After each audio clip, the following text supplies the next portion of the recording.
Hello students, हमने previous class में linkage के बारे में पढ़ा था। आज हम लिंकेज के टाइप्स के बारे में पढ़ेंगे।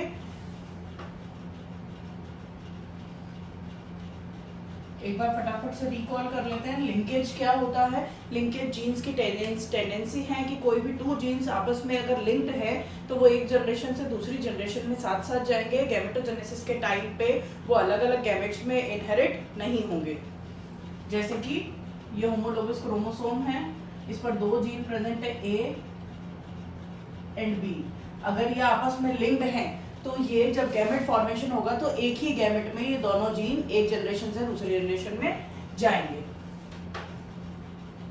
तो इस लिंकेज के दो टाइप्स होते हैं, कंप्लीट लिंकेज और इनकम्प्लीट लिंकेज।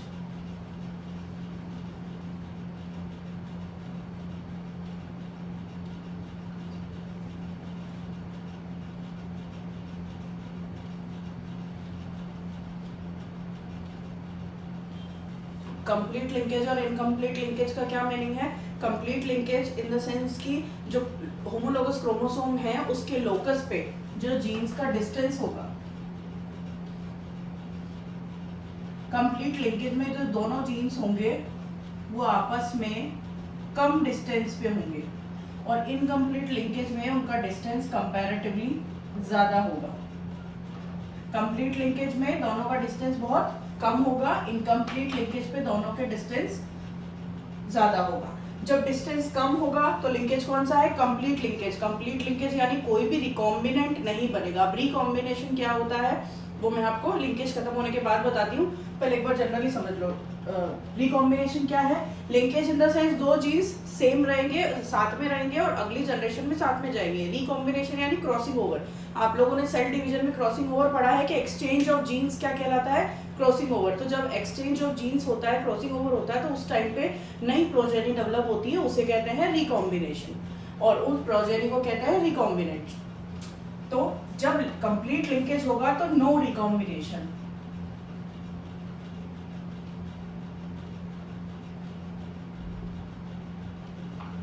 और यहाँ पे रिकॉम्बिनेशन कुछ परसेंटेज में हो सकता है। ठीक है, अब कुछ पॉइंट्स है। सबसे पहले हम पढ़ रहे हैं complete linkage.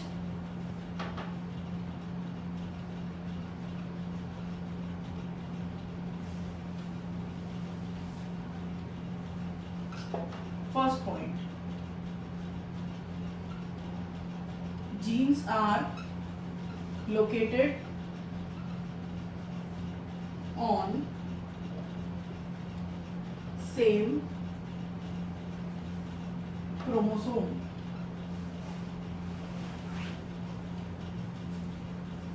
Second, no crossing over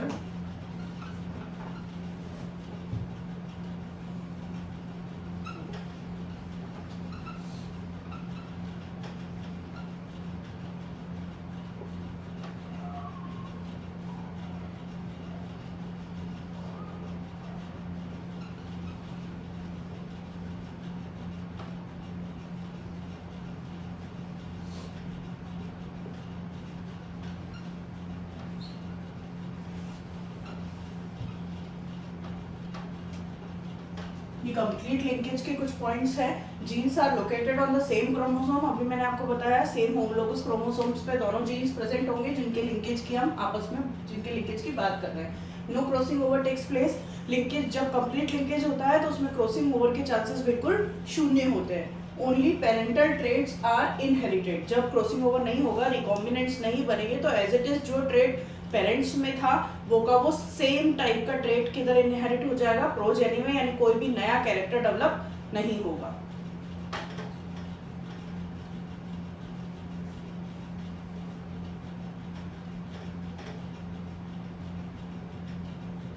जैसे वही हम टू ट्रेट्स के बारे में पढ़ते हैं।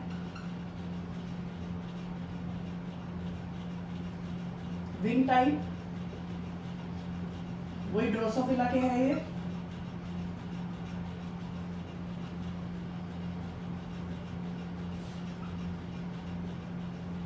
विंग टाइप और आई कलर।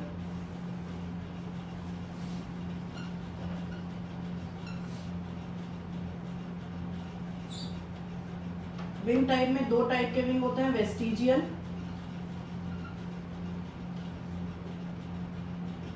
नॉर्मल। वेस्टिजियल विंग को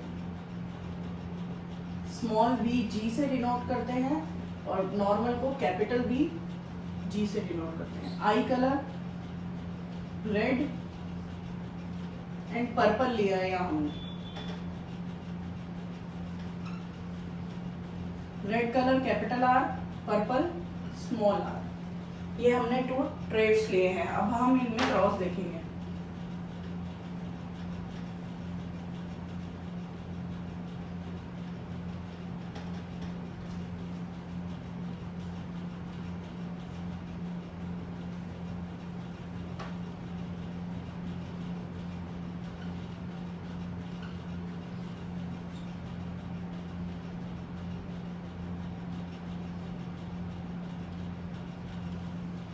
ये क्या है? रेड आई नॉर्मल विंग्स,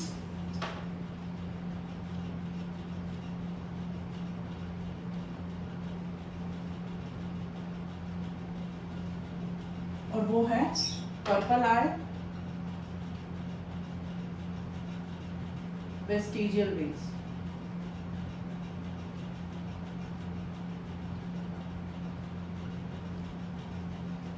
अब इनसे गैमेट जो बनेंगे वो एक एक बनेंगे, कैपिटल आर, कैपिटल वी और जी। इससे एक भी एक ही टाइप का बनेगा, small are, small v and g. जब इनमें आपस में क्रॉस होगा तो F1 जनरेशन में क्या बनेगा? Capital R, small R, capital V G, small V G. अब ये जो दोनों ट्रेड्स के जीन्स हैं, कैपिटल आर और वी जी, ये दोनों एक ही क्रोमोसोम पे प्रेजेंट है और लिंकेज शो करते हैं। इसकी वजह से इससे जो गैमेट्स बनेंगे वो 4 टाइप्स के ना बनकर 2 टाइप्स के बनेंगे, कैपिटल आर, कैपिटल वी और G, small are, small v and g. ये गैमेट्स बन गए। अब जब हम इनमें लिंकेज देखने के लिए टेस्ट क्रॉस कराएंगे। टेस्ट क्रॉस आपको पता है कि रेसेसिव पेरेंट से होता है।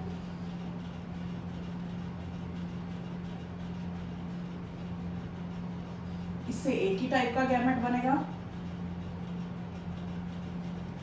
जब इसका क्रॉस इससे होगा, capital R, small R, capital V G, small V G, और जब इसका क्रॉस इससे होगा,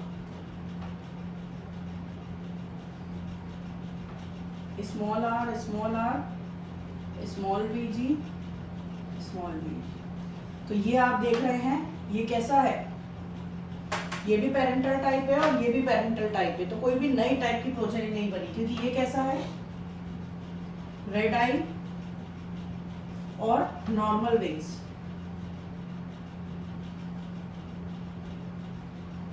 जो कि हमने पेरेंटल टाइप लिया था। ये क्या है? पर्पल आई और वेस्टिजियल विंग्स।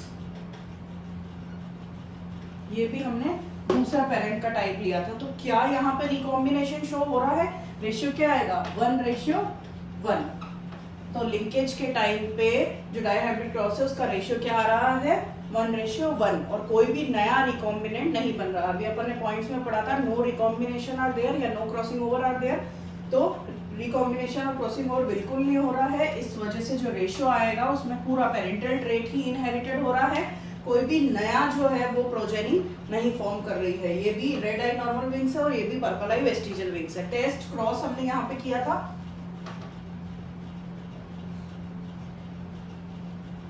टेस्ट क्रॉस का नाम टेस्ट क्रॉस इसीलिए होता है क्योंकि वो टेस्ट करने के लिए हमें ये देखना था ना कि डायहाइब्रिड क्रॉस में लिंकेज जब कोई जीन शो कर रहे हैं तो उस टाइम पे अपना रेशियो क्या आएगा।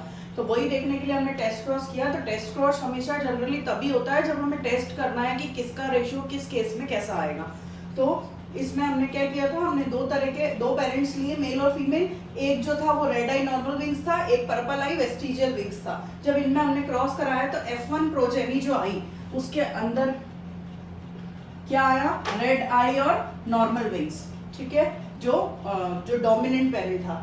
ये आया, उसके बाद हमने इससे गैमेट्स बनाए, टेस्ट क्रॉस करवाया, तो फिर जो प्रोजेनी आई उस प्रोजेनी में भी पेरेंटल जो टाइप था वो ही आगे इनहेरिटेड हो रहा है, कोई भी नया रिकॉम्बिनेंट नहीं बन रहा है, क्योंकि ये किस टाइप का लिंकेज है, कंप्लीट लिंकेज।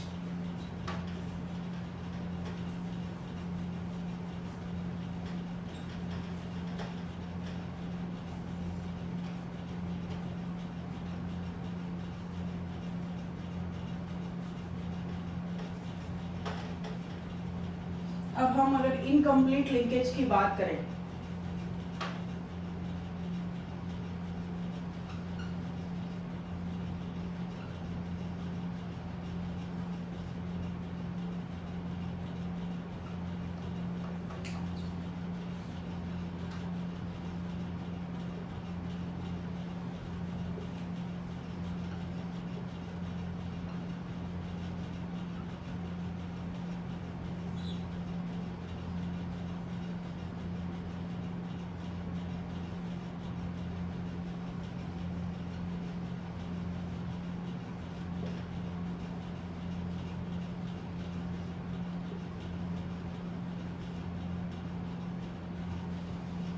इनकम्प्लीट लिंकेज में जो रिकॉम्बिनेंट्स बनते हैं वो इंडिपेंडेंट असॉर्टमेंट से कम बनते हैं। इंडिपेंडेंट असॉर्टमेंट जनरल डायराबिट क्रॉस में हमने देखा था, जैसे कि हमने क्या लिया था,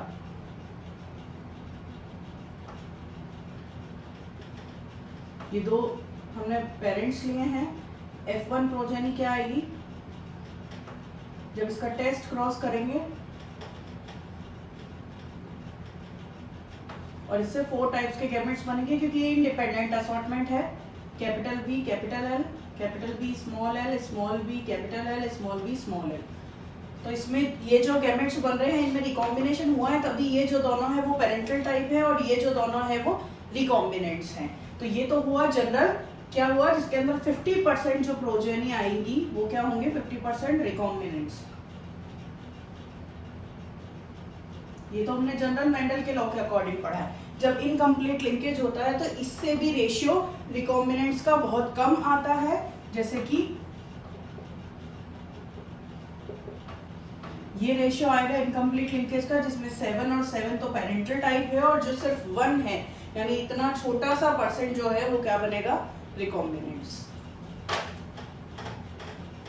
ये हमारे लिंकेज यहाँ पे पूरा हो गया। थोड़ा सा रिकॉम्बिनेशन एक बार वापस से देख लेते हैं।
Exchange of gene produce new progenies called recombinants and this process is known as recombination. जब exchange of genes होते हैं तो जो new progenies develop होती है उन्हें क्या कहते हैं हम, recombinants, और ये procedure क्या कहलाता है, recombination।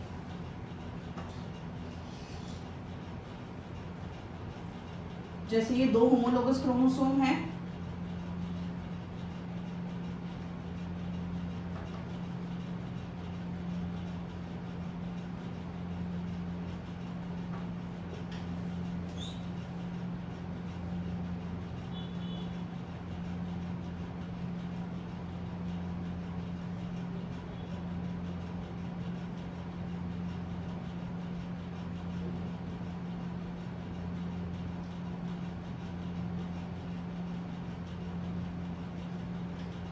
ये क्रॉसिंग ओवर हो गया, ये दोनों जीन्स जो बी और बी थे इनकी एक्सचेंज हो गई एक एक स्ट्रैंड से, ये बी ऊपर चला गया, ये बी नीचे आ गया, एक्सचेंज हो गया।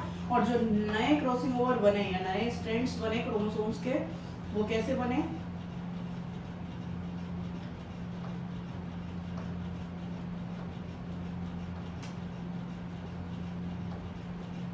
अब इसमें ये जो दो हैं वो रिकॉम्बिनेंट्स है और ये जो दो हैं वो क्या है?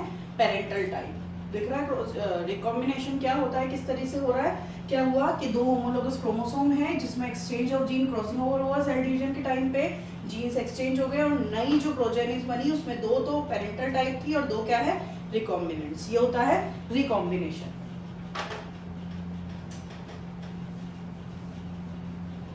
और इसी रिकॉम्बिनेशन की वजह से जो हमारे अंदर न्यू फीचर्स डेवलप होते हैं जो कि हमारे पेरेंट्स से सिमिलर नहीं है, वो इसी रिकॉम्बिनेशन की वजह से होते हैं।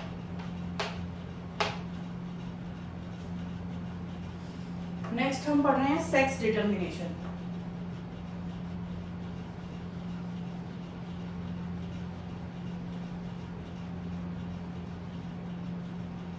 आप लोगों ने 10th में भी पढ़ा है सेक्स डिटर्मिनेशन सेक्स क्रोमोसोम्स की वजह से होता है। जो ह्यूमन बीइंग्स है उनमें सेक्स क्रोमोसोम कितने होते हैं? 1 पेयर। कौन कौन से? X और Y। दो टाइप के होते हैं। जब हम क्रॉस देखेंगे तो फीमेल और मेल।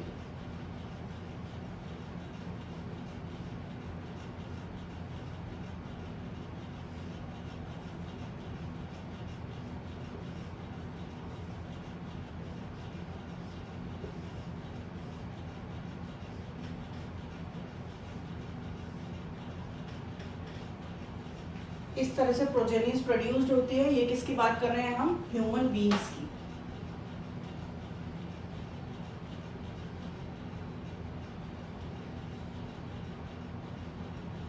ह्यूमन बीइंग्स में मेल हेटेरोगैमेटी पाई जाती है। हेटेरोगैमेटी का मतलब होता है कि गैमेट्स अलग अलग होना। जो सेक्स क्रोमोसोम्स है वो अलग अलग, यानी एक एक्स है और एक वाई है। और ये क्या है? होमोगैमी। जो एक्स क्रोमोसोम है वो होमोगैमस है और मतलब फीमेल में जो क्रोमोसोम्स है वो होमोगैमस है और मेल में क्या है? हेटेरोगैमस। इसीलिए ह्यूमन बीइंग्स में क्या पाई जाती है? Mail heterogamety.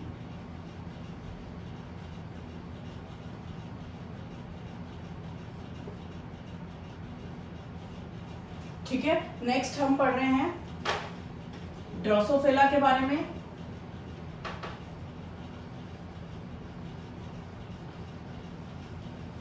तो ड्रोसोफिला में क्रोमोसोम्स पाए जाते हैं 8।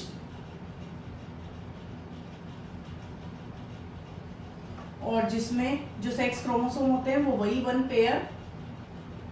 ऐसे ही सेम उसमें भी क्या पाई जाती है? Mail heterogamety. अब नेक्स्ट हम पढ़ रहे हैं बर्ड्स के बारे में,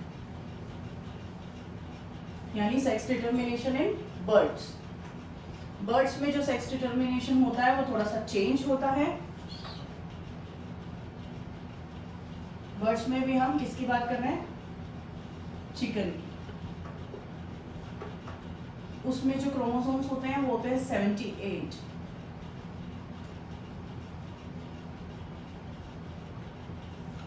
अदर बर्ड्स में किसी किसी में 80 क्रोमोसोम्स भी प्रेजेंट होते हैं। जब हम मेल फीमेल की बात करें,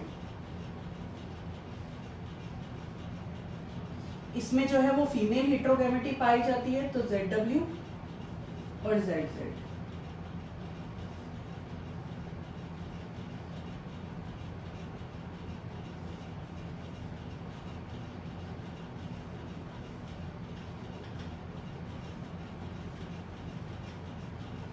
ये मेल बना, ये फीमेल, मेल, फीमेल।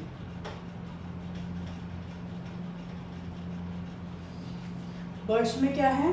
बर्ड्स के अंदर जो Z क्रोमोसोम है वो, जैसे ह्यूमन बीइंग्स और ड्रोसोफिला में हमने क्या देखा कि जो हेटेरोगैमेटी है वो किसमें प्रेजेंट होती है? मेल में। लेकिन बर्ड्स में इनसे अलग है। बर्ड्स में जो हेटेरोगैमेटी है वो किसमें प्रेजेंट होती है? फीमेल में। यानी जो सेक्स क्रोमोसोम है वो ZW किसमें प्रेजेंट है? फीमेल में। और ZZ किसमें प्रेजेंट है?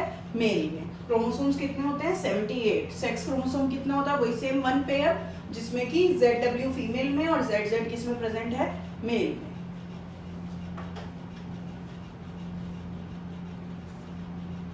आगे का हम पढ़ेंगे नेक्स्ट वीडियो में।